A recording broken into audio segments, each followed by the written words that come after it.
Hi, everyone. It's Katie Crysdale here from Lakeview Aquatic Consultants. Welcome back to your weekly Aquatic Industry Insider.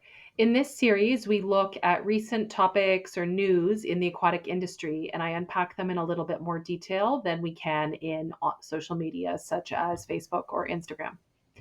So the article this week actually occurred earlier this summer in summer 2023. I'm recording this in the fall. I was not back to recording videos at that point, but this story has stayed with me so much that I think it's a really valuable lesson that we can share with other aquatic professionals to prevent this sort of incident from happening in the future. The article I want to share with you is from vtdigger.org. You can find a number of news organizations that have links to this particular article. This one I picked just because of the way it appears on the screen. It's a little bit easier to read it with you. So, this article is from July 12th, 2023, and the headline says 3-year-old dies after smuggler's notch incident. The boy who fell into a water tank at the ski resort on Thursday died over the weekend, police said. So there's a couple of things I want to unpack here because journalists don't always have the same perspective on the equipment and what actually is happening. So the first thing I want to mention is what it says in the lead. A 3-year-old boy died over the weekend after suffering life-threatening injuries from falling into a water storage tank at Smuggler's Notch Resort, according to Vermont State Police. So, unfortunately, when it says life threatening injuries, we can assume in this situation there was probably an extended submersion in water, and this led to some sort of brain damage or brain death.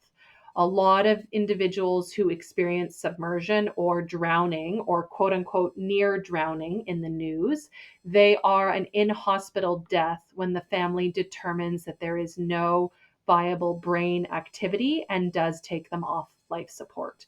So they did not necessarily die at the pool, in the water, in situ. They do die, unfortunately, in the hospital as a result of catastrophic injuries that result in severe morbidity. In terms of detailed explanation regarding what is that water storage tank, if we look down further, it says the incident occurred Thursday as Tate was walking in an area adjacent to an outdoor splash pad at the resort and fell into the above ground storage tank filled with water. So, this is the point of the story that just makes my heart break. There have been instances that I have been out on the road visiting different aquatic facilities and have noticed tanks full of water where the hatch door is left unsecure. I'm going to include a photo from a facility here in Alberta that I saw in the last few years where I was walking on the pool deck at 6 a.m. and I opened up the hatch door and was able to see a tank of water. There was no locking mechanism, there was no padlock. So, this is obviously a terrible tragedy for the family, the small child that fell into the storage tank. The exact nature of the storage tank is hard to tell based on the description of above ground. Was it some sort of holding tank that was associated with the spray park? Was it separate from the spray park? It's hard to tell. But suffice it to say that it was a large vault of water where the child went missing, was unable to self rescue. And I think most adults would be unable to self rescue in a situation like that without anything to grab onto and a heavy lid on the top. Some of you might remember a shocking documentary that came out during the pandemic. I think it was January 2021, and it was called Crime Scene: The Vanishing at the Cecil Hotel in Los Angeles, California. Spoiler alert, don't watch the next few minutes if you want to go watch that documentary. But in this documentary, a Canadian woman, Eliza Lamb, was visiting LA and she stayed at this hotel, and as best as they can figure, she may have discontinued some medication that resulted in her having a mental health emergency. And somehow she ended up inside the water holding tank on the top of the hotel, where water is gathered to create pressure for the building showers and faucets. And she did end up drowning in that water tank. Now, it would not be quote unquote normal for somebody to climb up into a water tank. They do think she was having a mental health emergency that prevented her from thinking clearly, but that did result in a bylaw change in LA where holding tanks now do need to be locked, even if it doesn't make sense that somebody would voluntarily enter into one. So, what are our takeaways here for us as aquatic professionals? This is a good reminder about locking doors as well as procedures for big holding tanks, surge tanks, balance tanks, whatever you want to call them. Situations where there's a large vault of water with a hatch door, a trap with a hatch, with a trap door, even if it is heavy or awkward or a small opening, to create circumstances where we anticipate what curious kids might do.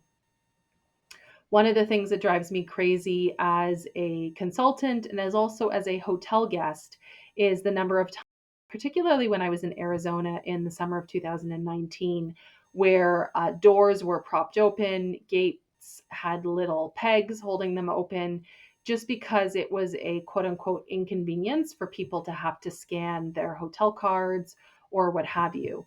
Now, that made it much easier for me to take photographs or visit the pool, but it doesn't create any of the barriers for the layers of safety that we need for kids who might sprint away from their parents in the hotel lobby or any sort of situation where we want to restrict access to the pool. So that's a quick one for today. I wanted to talk about this news story that's been on my mind all summer and into fall, and we're back into recording. So I hope you found this story useful in terms of steps that you can take at your facility to prevent this sort of tragedy. There is no reason this type of situation should occur. It's completely preventable, and the facility does bear some burden of responsibility if there was no locking mechanism on these gates. That's just my opinion. We don't know all the details. What I could be saying is complete conjecture, potentially, but I think it's so important that we learn from these mistakes to prevent future drowning fatalities. Thanks so much for being here this week. If you enjoyed this video and you want to learn more about the aquatic industry, please subscribe for regular updates.